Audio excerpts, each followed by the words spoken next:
Our sponsors: The Finkley Experience, HBCU First, The Jamal Bakes Morning Show, J&J Leadership Academy. Thank you for your contributions towards The Michael Finkley Show.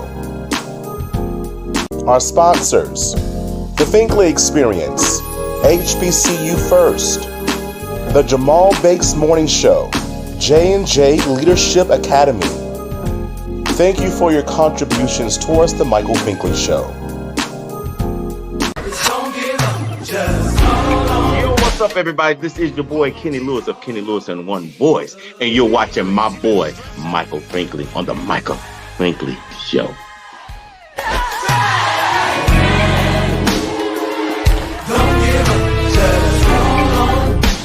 Call on Jesus.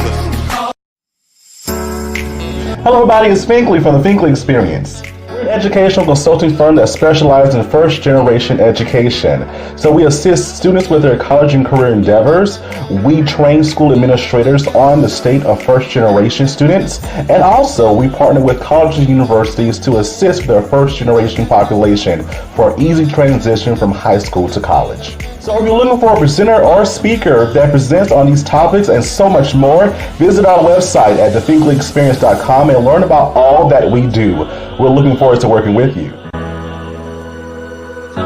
On the next Michael Finkley, actor, singer, and creative being himself. Of course, Matt Drago's with us. He tells us about his latest project, Somewhere in Montana. This is a film you don't want to miss. And he reveals his next biggest dream. Don't miss it, big fam.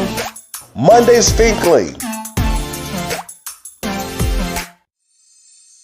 There's a new familiar face this time. Say hello to the new daytime. See it everywhere you go. Doing the greatest show. It's no other than the Michael Finkley Show. There is no other. He's like no other. I'm so glad that someone resonates with me.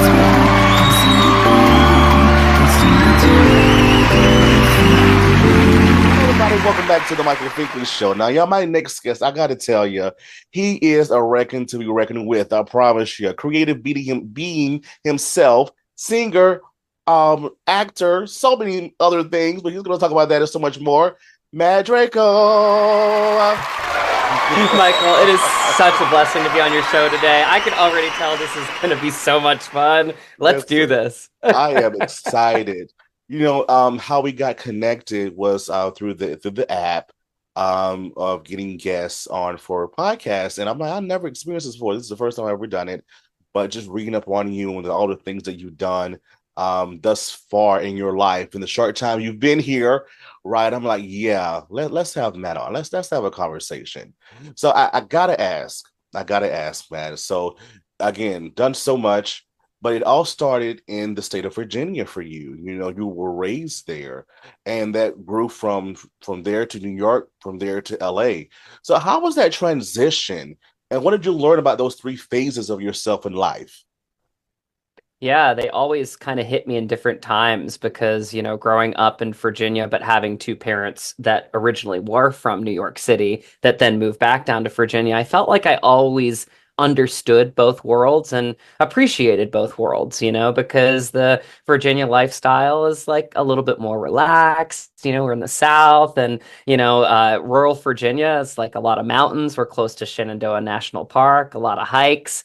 I grew up in a dojo. My father's a sensei, you know, so grew up, you know, practicing martial arts, Okinawan Shorin-ryu, which is like a old school karate practice. And I feel like that definitely transcended into a lot of my acting work as well, you know, just kind of that self-practice, because it's an artist, a martial artist, right? And so, so yeah, growing up, I jokingly say like a Ninja Turtle, because I have three other brothers, and we were like the four Ninja Turtles. I have my brother Michael that was kind of always kind of doing his own thing, and like very Raphael, and then my bro- Mike he lived on a boat in Alaska and just kind of a free spirit, Michelangelo. And then Marcus was like kind of the Donatello, the perfect scores on the SATs, the full. And then obviously that left me as Leonardo, with my sensei Master Splinter. So with him, and then with my mom, she really just fought to get me into the local theaters. She gave me a platform and a lot of support in, taking voice lessons and, driving me places, and really, giving me the platform to express myself and see if I wanted to, follow this creative journey that I, felt like was inside of me since I came onto this planet. Like I just felt like the acting bug definitely was part of who I was. I just was that kid from humble beginnings that didn't need a lot of toys or a lot of big things to entertain me. I just needed my own mind and my own creativity and my friends. And so, just being in the theaters and being with people telling great stories, like just kind of gave me that next step of, okay, well, what do I do next, Matt? Well, I move in a way back home to New York City, to the big city. And I was so lucky, Michael. I got to move really back home because I actually moved in with my grandmother, Grandma Matilda, and I got to spend some really pivotal years in my life in a big city, coming home every night, and having those fresh cooked meals, the chicken piccata, the manicotti. I mean, like listen, I was spoiled, okay? But I knew I was being spoiled. So it was like, it made it okay, right? And then again, I think it really was a great time for us too, because at the time my aunt had moved out, and so grandma was going to live alone in New York, and I was like, I'm not having that. So like, let's be roomies. And so it was just really amazing. Like it just gave me this platform to really be safe and to really branch out and spread my wings at the same time. And I found myself doing it in so many different ways. I mean, I would, go to off Broadway shows. I would go to museums. I would, go to every audition I had time for. It for your listeners, you can go to Actors Equity, which is in Midtown, and the Actors Equity is the Broadway Union, and you can literally be there all day and audition for, shows that are casting that are on Broadway or regional shows. And I just found myself like just really wanting to be around my people whenever and however I could. And and that really did. I got some great training in New York City. I got a degree at Marymount Manhattan College. Some really wonderful teachers there.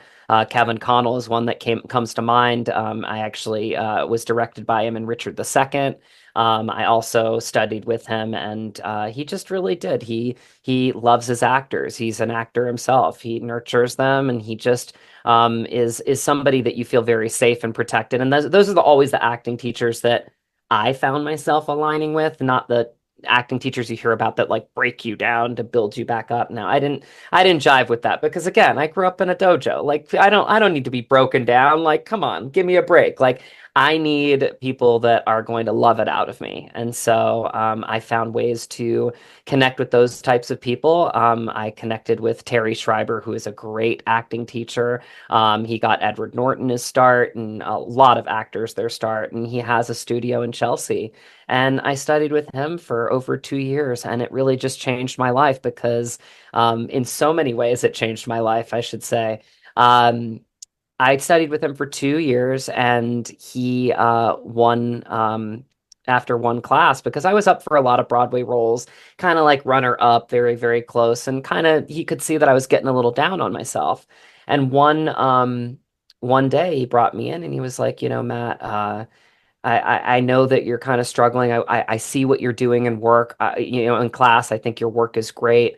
Why don't you think about maybe moving out to LA? Well, unbeknownst to him, even at this point, I had met a girl literally one room down, and we were paired together in a scene from Say Anything. It was a breakup scene. It's the one that she gives him the pen, and she came over to my apartment to rehearse, Grandma's apartment. we're shuffling through the papers and, I'm pulling out the scene. And then I saw the call sheet and I noticed that she had a 5-4 area code. And I said, hey, by the way, where are you from in Virginia? Because I'm originally from Virginia. And she looked at me, Michael, on 79th and Broadway, and she said, I'm from Front Royal. And I said, excuse me? And she said, Front Royal, Virginia. Have you heard of it? And I looked at her and I said, I'm from Front Royal. And at that moment, she's like, because we're in New York, there's no way that this could be true. She's like, no, you're not. I'm like, no, no, seriously. My dad's the karate guy from the Main Street Cinema, and I know this person, I know this person. I've done shows here. I know this person, I know this person. I almost went to school here, blah, blah, blah. And I was like, okay, well, what does your family do? She was like, well, my family owns the Apple House, which is a small little country store that only somebody in that area would know right off of the interstate. And I pointed to my dresser and I said, look at my dresser. There were three things with the price tag still on them from the Apple House right on my dresser on 79th and Broadway. So in typical Matt Drago fashion, I should say, jokingly, I looked at her and I said, well, we've already gotten the breakup out of the way. Are you ready to go out on a date? And that's how we met. And it's such a big thing in life where you're open to where the path is going to take you and you don't force it, you let it happen. And at this point, I had a girl that I loved and and my girlfriend then, now my wife, like we basically took this kind of nudge by Terry to explore what LA would look like. And it was not easy, I was very close with my grandmother. It was something that was probably the hardest thing that I've ever had to do in my life. But I think that she even saw that I needed to explore. I needed to see what else was out there for me, and she supported that, and I'm so grateful for that. And so, Laura and I took a trip across the country, landed in LA, and the journey continues here. Oh my word. And how long ago was that? So we've been in LA for over a decade now. Wow. Yeah. Wow. And it Yeah. continues together. And I must ask, because you mentioned so much support and love throughout your journey, is that why you didn't give up?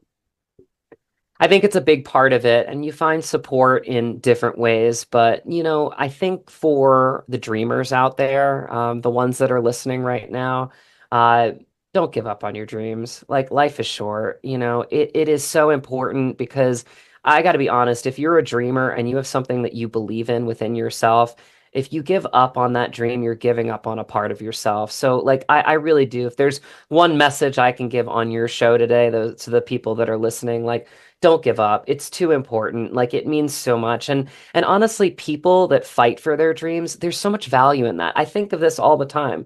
I mean, I'll tell you, when I moved to LA, I didn't have a job, Michael. And I was like, I don't know if you've ever heard of the company TaskRabbit. Okay. TaskRabbit is basically just like, odds and end chores and stuff like that. Well, I didn't have a job. I was the top TaskRabbit in LA. And I think back to all those times all the time. Like I was cleaning people's houses. I was, mowing their backyards. I was painting their bookshelves. I was organizing their closets. But it's those character building things that taught me like, I'm never going to give up. And then I, got a couple good restaurant gigs, got back into bartending because I did that in New York City. Now I'm a realtor with one of the biggest teams in LA. So you find ways, yeah, you find ways to just keep fighting for it, but appreciate that you're fighting for it. Like value that because dreamers are fighters. I say this all the time. Like, don't sleep on dreamers. Dreamers are fighters. Like, we will fight for our dreams. And honor that for yourself. Like take that in and be like, yeah, I'm fighting for something. So for me, it was always about, leaving a couple good stories behind. Like that's why I got into acting. I saw the impact of it as a young kid, when I'd come off stage and, someone would come up to me and say like how impactful a performance was, and how it, manifested within their own life. And sometimes they'd be like really big things. Like I had this woman in dinner theater come to me and she said, thank you for your performance. And I was 14 or 15 years old. Like it really told me that I needed to make an effort to be closer to my son, and these stories that we tell are big. They're impactful. What you're doing on your show is impactful. Like stories matter. Human stories matter. And we have to listen to each other. We have to acknowledge each other. We have to see each other. but we also have to fight for our dreams at the same time because life is too damn short. So say that 7 more times. Listen, that Life part is too damn short. Life is too. because it is. Because many people say to me, Yep. many people have heard, you go to the graveyard, and that is the richest place on earth because that's where a lot of dreams that were not fulfilled or they're still there. And so I always say to myself that once that time comes, I want it to be empty because I want to leave everything here on earth.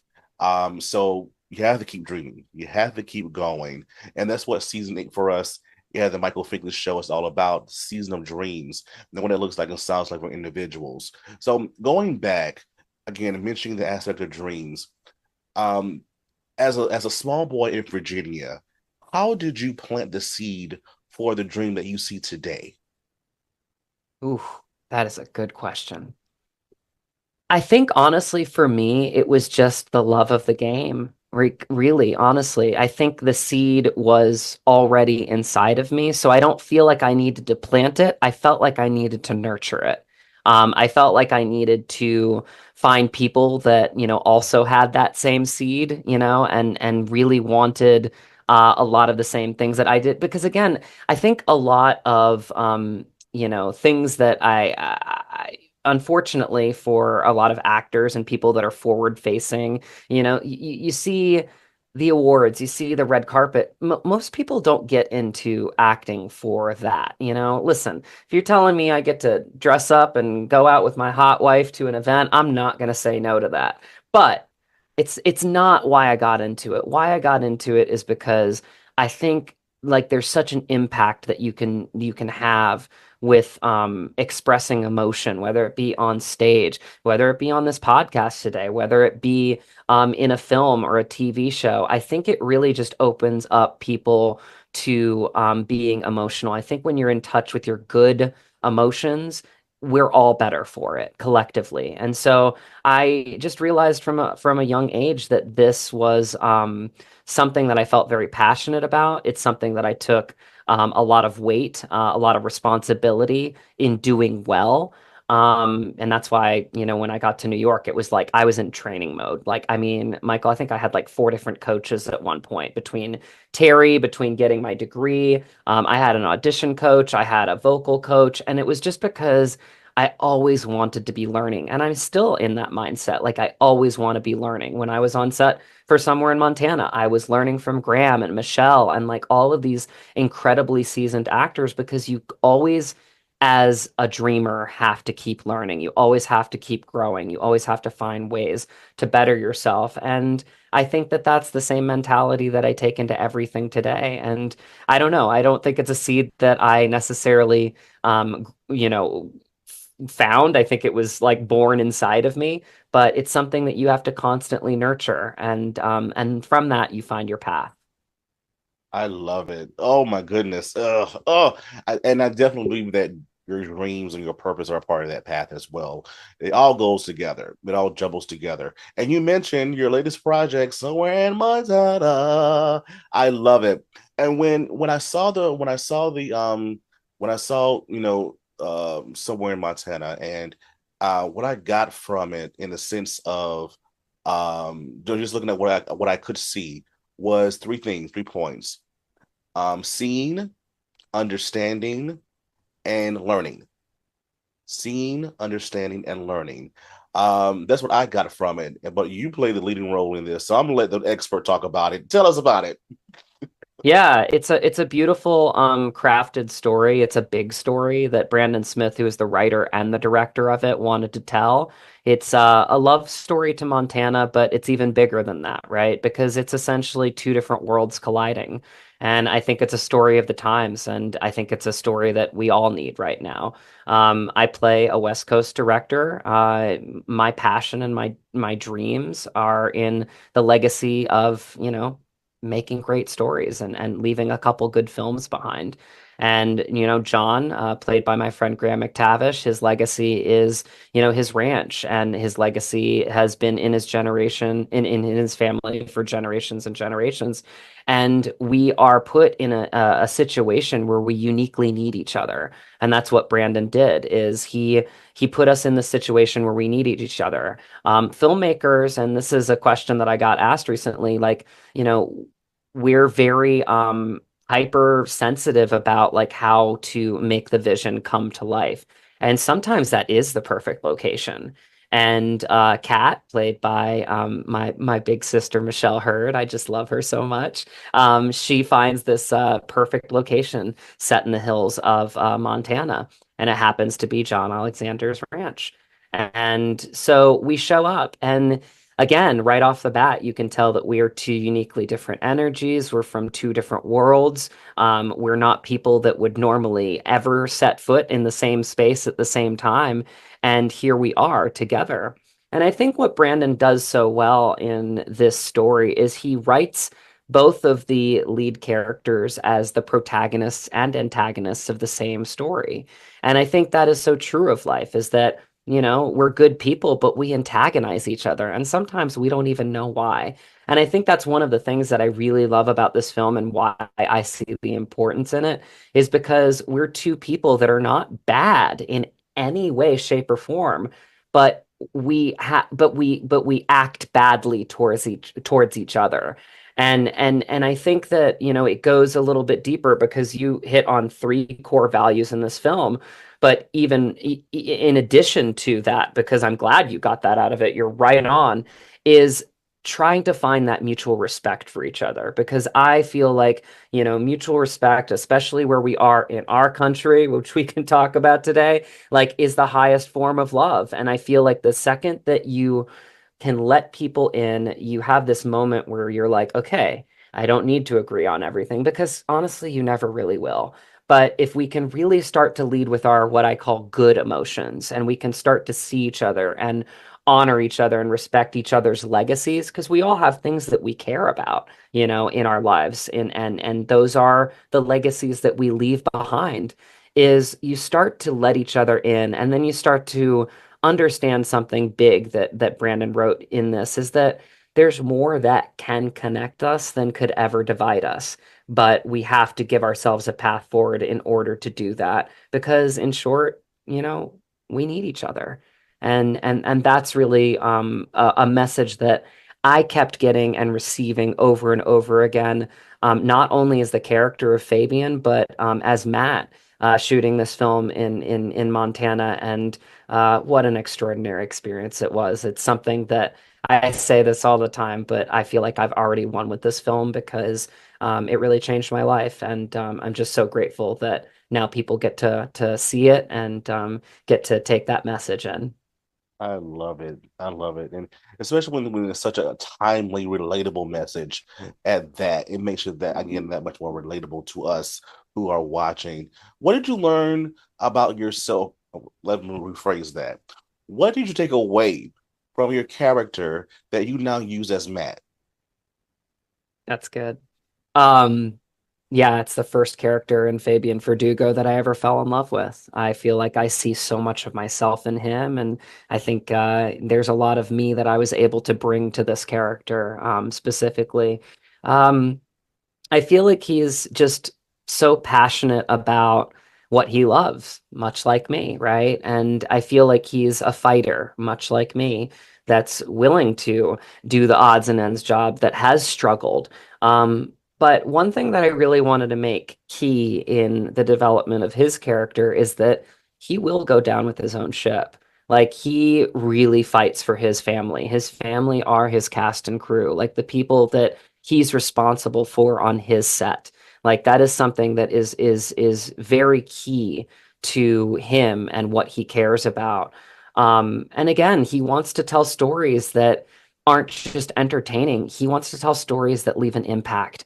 And I think that that is something that has rubbed off on me in a big way, because now as I, take my next chapter, I have a production company, and ironically, it's with that girl that I met in that acting class that I found out grew up 3 blocks away from each other, and her maiden name is Hunter. And obviously, I'm Drago, so our production company worked out as Drago and Hunter Productions, which is Dragon Hunter Productions.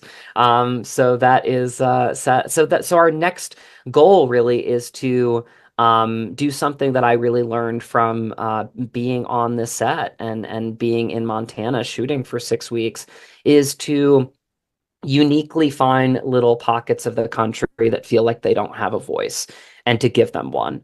And to and what better way to do that than to tell a good story through film, right? And so the first place that we want to start is obviously from where we're from, in Front Royal, Virginia. So my wife wrote a beautiful Christmas story that's got some real depth to it, some real darkness too. It's a fully flushed out, rich Christmas movie, not the typical Christmas films that you might normally see, because on the map, Front Royal, Virginia actually used to be called Helltown.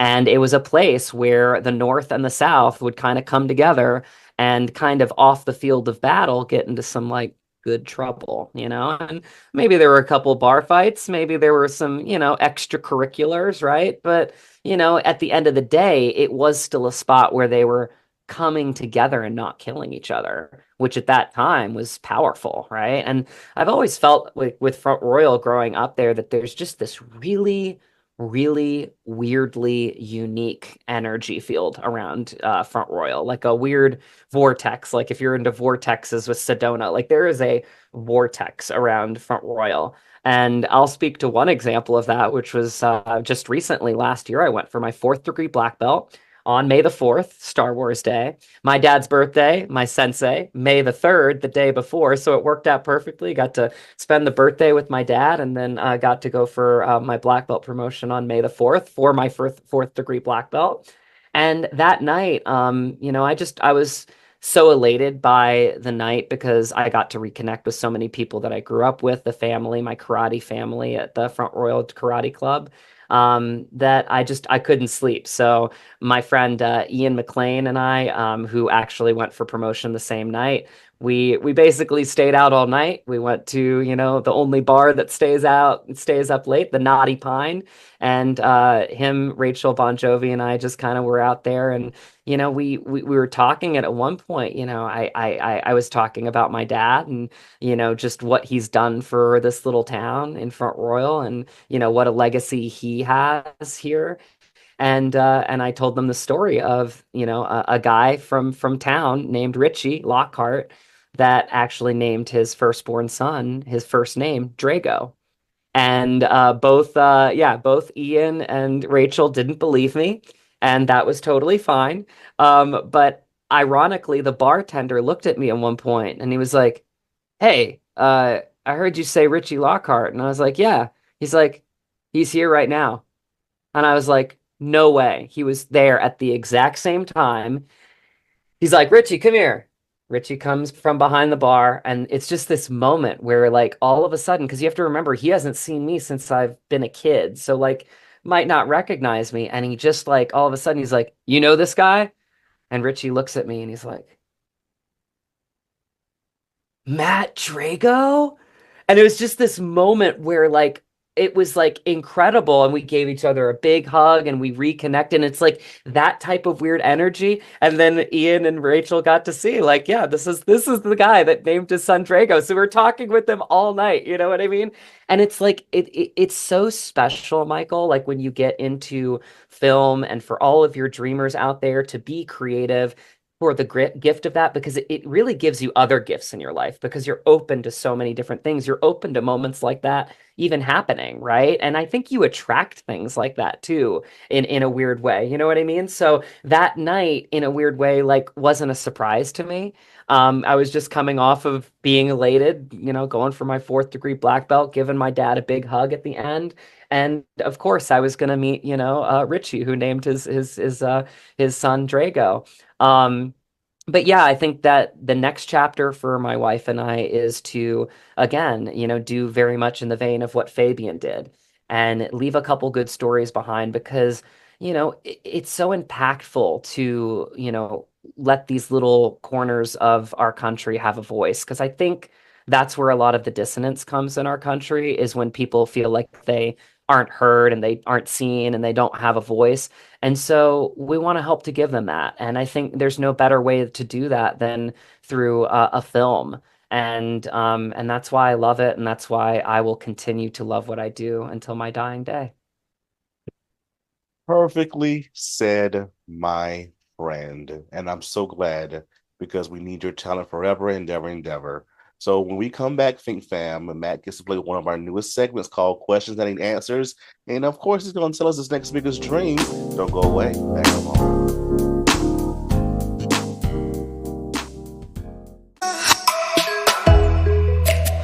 Walter Fauntleroy. I play Sam on Tyler Perry's The Oval. And you're watching the Michael Finkley Show.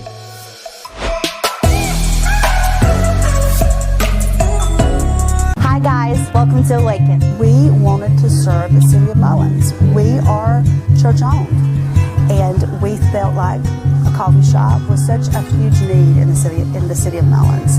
There's nowhere for people to just come, get a cup of coffee, sit with friends, maybe do some work on the laptop. And so we feel like it was a service that we could give back to the city. Well, our hope is that people will feel calm, that they'll feel welcome, that it'll be a place where they can come and just clear their mind. We come here twice a day.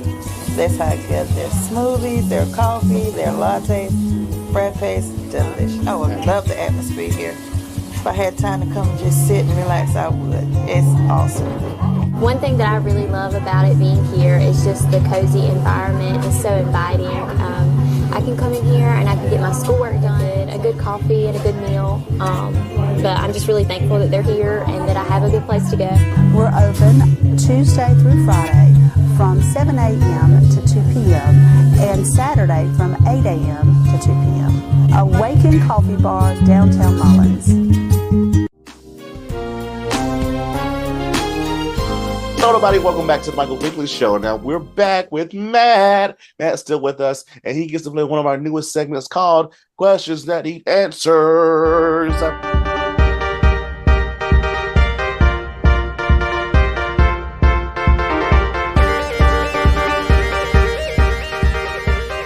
Okay, so within this segment, Matt, I'm going to give you or questions, right? And we get to learn more about you in this sense. Nothing too tough.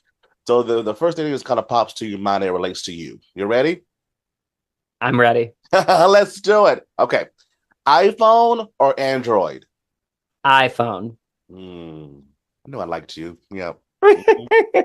No, but and with the like really cool little kickstand thing in the back too, Oh my goodness. I'm obsessed with this thing, like because you can just like it's But yeah, make sure that you have a case or you're going to destroy it. Okay, listen, and I learned that the hard way. The glass on the back is not cheap to fix, my friend. It's not, but it always says covered it from now on that I know better. Apple Care. Apple Care. I love it. Winter or fall? Oof. I mean, I haven't lived in winter in so long because we don't really have winter in California. And I really, really loved growing up in Virginia when the leaves would turn. That's like a big time of year for us. And actually, fall in New York is one of the most beautiful times. So I'm going to have to go with fall.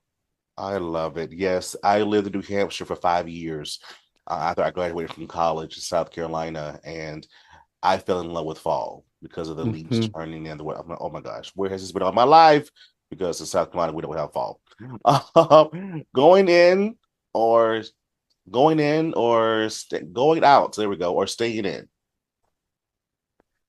I think just because we've been in a lot in the last few years, I think going out for sure. But I will say that I don't mind staying in either. I know that that's not an answer. This is what happens when you give questions to actors. We're always like, well, but should I be in or should I?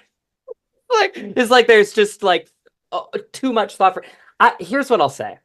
I love going out for like, big events and meeting friends and like if there's a good reason to go out, I go out like 100% of the time. But I do really love being at home with my wife and my dog and just, watching a good movie too. So I guess my final answer is both.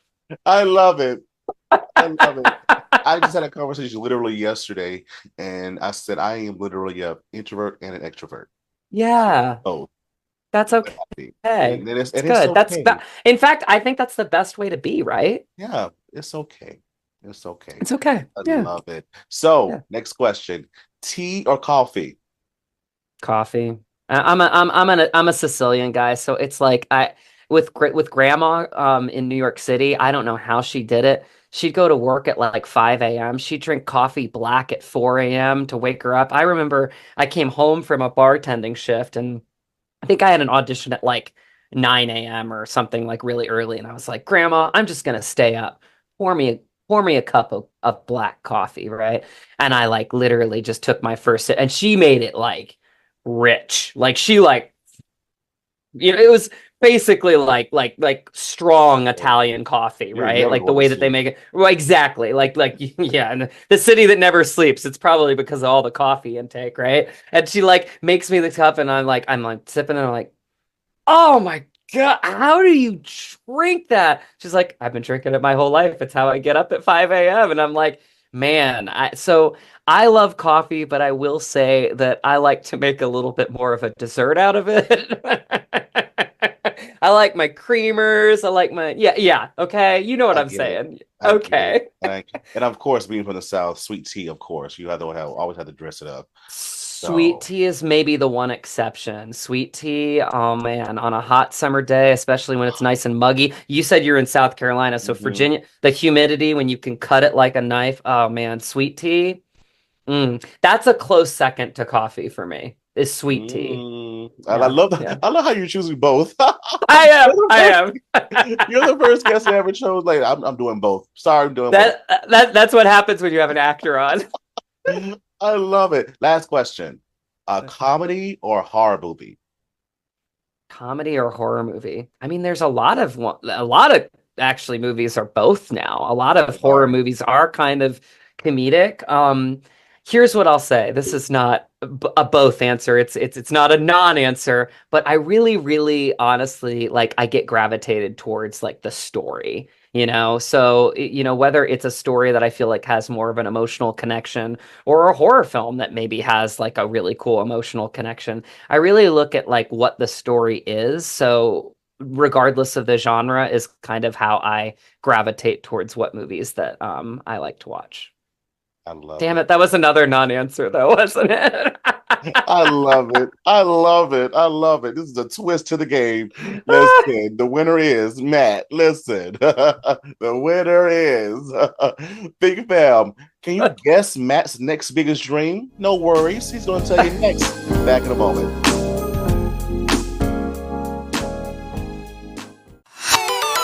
Ladies and gentlemen, this is Ursula Robinson, Miss Linda from Tyler Perry's Divorce in the Black, and you're watching the only show to watch, The Michael Finkley Show.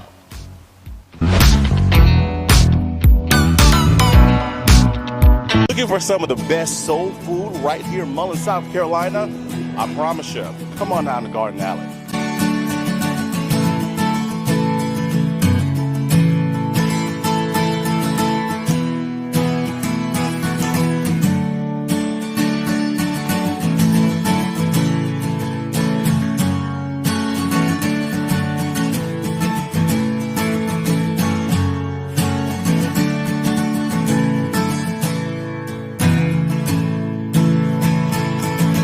Our great salad's fabulous. Her water gate, her potato salad, her chicken is fresh.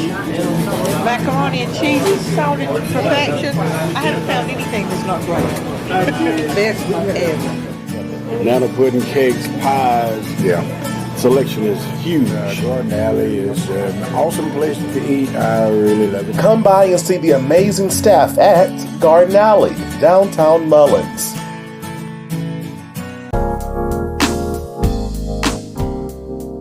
Okay, Matt, here we are. Next biggest dream. What is it?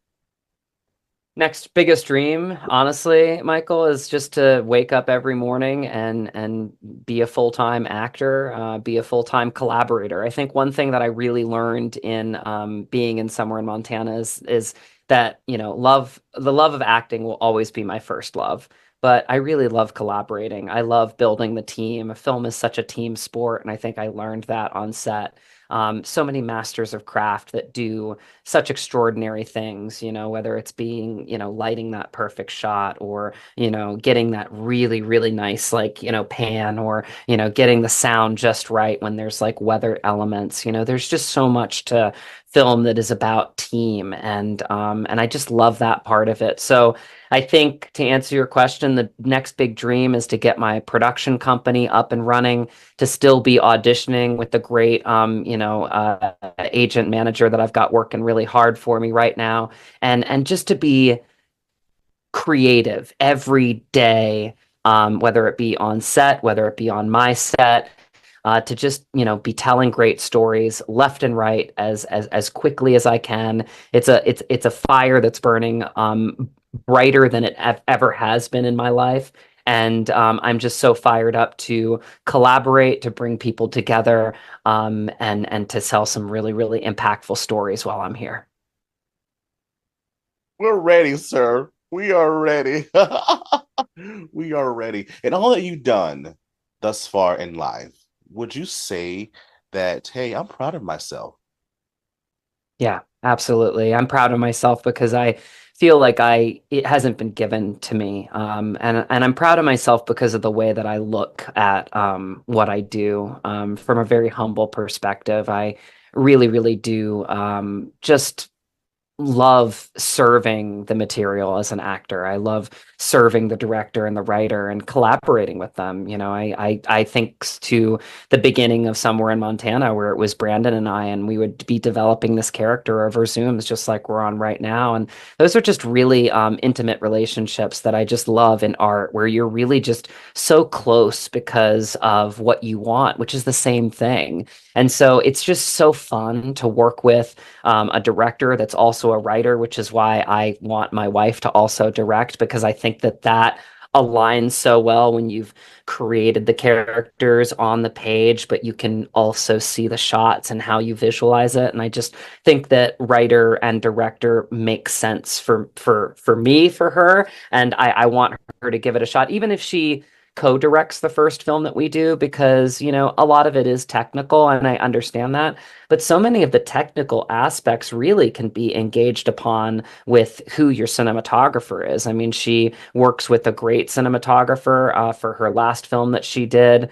And I think that that's somebody that, you know, we would love to work with again because she aligns with her. And so I think when you find people that understand your vision, whether it be, you know, the producer, you know, the editor, you know, different people in the crew, you know, you want to work with them over and over again because those are your people. That's like the relationships that you've built over time. So the conversations become more succinct because you know that it's just another story that you guys are all telling together. And I think what's so special about it is, you know, you're giving that story to everybody. It's not your movie, it's everybody's movie. And I really look at it that way. And, you know, it's going to be a full circle moment that I know I'm going to enjoy even when I'm in it, is bringing a story back to Front Royal, Virginia, because it's where I'm from and I'm proud of that. And so I really do look at this chapter in my life of just really being in the sweet spot of just being just so grateful for where I'm at and what I've had to overcome to get here. And I will say, I mean, if it's possible for me, then it's possible for any of your dreamers that are listening right now. Amen. Amen. Oh, I don't want this to end, Matt. Oh my goodness. But that means that you have to come back. You have to come back. Absolutely. Absolutely. I would love to. Absolutely. I love it. This has been such a pleasure. And I do say this all the time, but like these interviews, like they're part of my journey too, because it's an opportunity to, show people who I am and and if you're an artist out there, show who you are. Like it's part of, you're not just the actor, performing the scene. Like you're a human being. So what do you stand for? It's no different than, being in sports. It's like, yeah, you're incredible, basketball player, football player, what have you. But like, what are you doing in your community? That's why so many people like, start their own charities and stuff. Like, what is the impact that you're making on and off the field, right? And so I look at that too, and that's why I'm so grateful for shows like this and conversations with you, Michael. So yeah, doors always open. I'd love to talk with you again for sure. Yay! Especially if we're dancing too. Yay! Okay, so tell the Fink fam, how can we follow you on social media, and where can we watch somewhere in Montana? Absolutely. Easiest way for me is connect with me at Instagram at Matt Drago, MattDrago. I'm basically only there, even though I have other social media platforms. Give me a follow at Matt Drago. From there, you'll have my link tree. It's got my websites for both my acting, mattdrago.com. It's also got my production company's website, dragonhunterproductions.com, and my IMDb if you want to look at my past and future projects. And then like everything, I include, my professional, but also my personal life, because for me, as you can probably tell, they're one and the same. So give me a follow there, and then you'll be in the know. As far as somewhere in Montana, right now, it is a little bit of a hiatus. We had a limited release in the Midwest. We're hoping for an expansion in more theaters soon, but eventually it will go to VOD and streaming as well. So I will make sure that I post all of those updates on my social media at Matt Drago. All right, Fink fam, be on the lookout for that. Matt, thank you for being with us. I appreciate you so much. Thank you, thank you, thank you. Thank you. Likewise, my friend. This has been a wonderful conversation. I'm so grateful. Oh, I love it. Fink fam, thank you so much for watching. And remember to always, always pursue your dreams. Have a good one.